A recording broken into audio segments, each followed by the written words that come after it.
இன்றைக்கி காரசாரமான நெத்திலி கருவாட்டு தொக்கு தான் என் ஃப்ரெண்டு வீட்டில் தான் சமைக்கிறாங்க. அதை தான் நான் வீடியோ எடுத்தேன். கருவாடு நாங்கள் சாப்பிட மாட்டோம். 4-5 ஸ்பூன் எண்ணெய் விட்டு பெருஞ்சீரகம், 4 பச்சை மிளகாய், 1/4 கிலோ வெங்காயம் கட் பண்ணி நல்லா வதக்குறாங்க பாருங்கள். எங்கள் கிச்சனில் ரெகுலராக வீடியோ பார்க்குறவங்களுக்கு தெரியும். 4 தக்காளியை கட் பண்ணி நல்லா ஜூஸ் மாதிரி ஊற்றிருக்காங்க பாருங்கள்.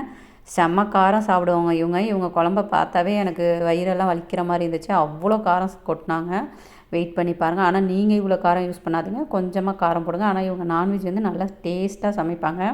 உப்பு கொஞ்சம், மஞ்சத்தூள் கொஞ்சம் போட்டிருக்காங்க பாருங்கள். தனி மிளகாய்த்தூள் பாக்கெட்லேருந்து எவ்வளோ கொட்டுறாங்கன்னு பாருங்கள். இவ்வளோலாம் காரம் சாப்பிட்டா சத்தியமாக வயிற்றுக்கு ஆகாது. அதனால் இவ்வளோலாம் சாப்பிடாதீங்க, கம்மியாக போட்டுக்கோங்க உங்கள் காரத்துக்கு தகுந்த மாதிரி.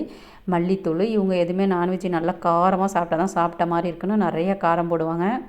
ஆனால் எங்களுக்கு செட் ஆகாது. கொஞ்சமாக தண்ணி விட்டு நல்லா வதக்கிட்டு இருக்காங்க பாருங்கள். நல்லா எண்ணெய் பிரிஞ்சு வர வரைக்கும் இது நல்லா வதங்கணும் பாருங்கள். கருவாடு நல்லா க்ளீன் பண்ணி வச்சுருக்காங்க, நல்லா வதக்கிட்டாங்க. அதுக்குள்ளே எனக்கு ஒரு ஃபோன் வந்துச்சு. ஃபோன் பேசிவிட்டு போயிட்டு வரங்காட்டியும் கருவாடை உள்ளே போட்டு நல்லா மிக்ஸ் பண்ணிட்டாங்க. அதனால தான் எடுத்து காட்டுறாங்க. நல்லா மிக்ஸ் பண்ணுறாங்க.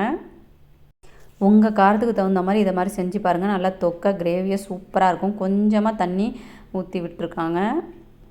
நல்லா பிரிஞ்சு இந்த மிளகாய்த்தூள், மல்லித்தூள் வாசனைலாம் போயிட்டு எண்ணெய் நல்லா மேலே பிரிஞ்சு இருந்ததுன்னா தோசைக்கு, சாதத்துக்குலாம் பிசைஞ்சு சாப்பிட்டிங்கன்னா நல்லாயிருக்கும். கருவாடு சாப்பிட்றவங்களுக்கு கண்டிப்பாக இது ரொம்ப யூஸ்ஃபுல்லாக இருக்கும். நெக்ஸ்ட்டு வாங்க, பீஸா ஆம்லேட் போடுறாங்க. இதையும் வீடியோ எடுங்க அப்படின்னாங்க. சரி என்ன தான் பண்ணுறாங்கன்னு பார்த்தா 1/4 கிலோ வெங்காயம், 4-5 பச்சை மிளகாய், கொஞ்சம் உப்பும் மஞ்சத்தூள் போட்டு நல்லா மிக்ஸ் பண்ணுறாங்க.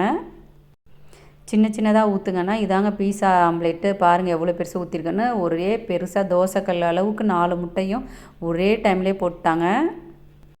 மேலே ஒரு 2-3 ஸ்பூன் எண்ணெயை மொண்டு ஊற்றுனாங்க பாருங்கள். 4ஆக பிரிக்கிறாங்க அப்படியே. ஏன்னா ஒரே டைமில் மாற்ற முடியாது, அதனால் இப்படி 4ஆக பிரிக்கிறாங்க முட்டையை. அப்படியே 4 பேர்த்துக்கு 4 பீஸுன்னு. இந்த மாதிரி நீங்களும் ட்ரை பண்ணியிருக்கீங்களா? எப்படி இது யூஸ்ஃபுல்லாக இருந்ததா? இந்த கருவாடு தொக்கும் இந்த ஆம்லேட்டும் எப்படி என்னன்னு சொல்லுங்கள் ஃப்ரெண்ட்ஸ். தேங்க்யூ.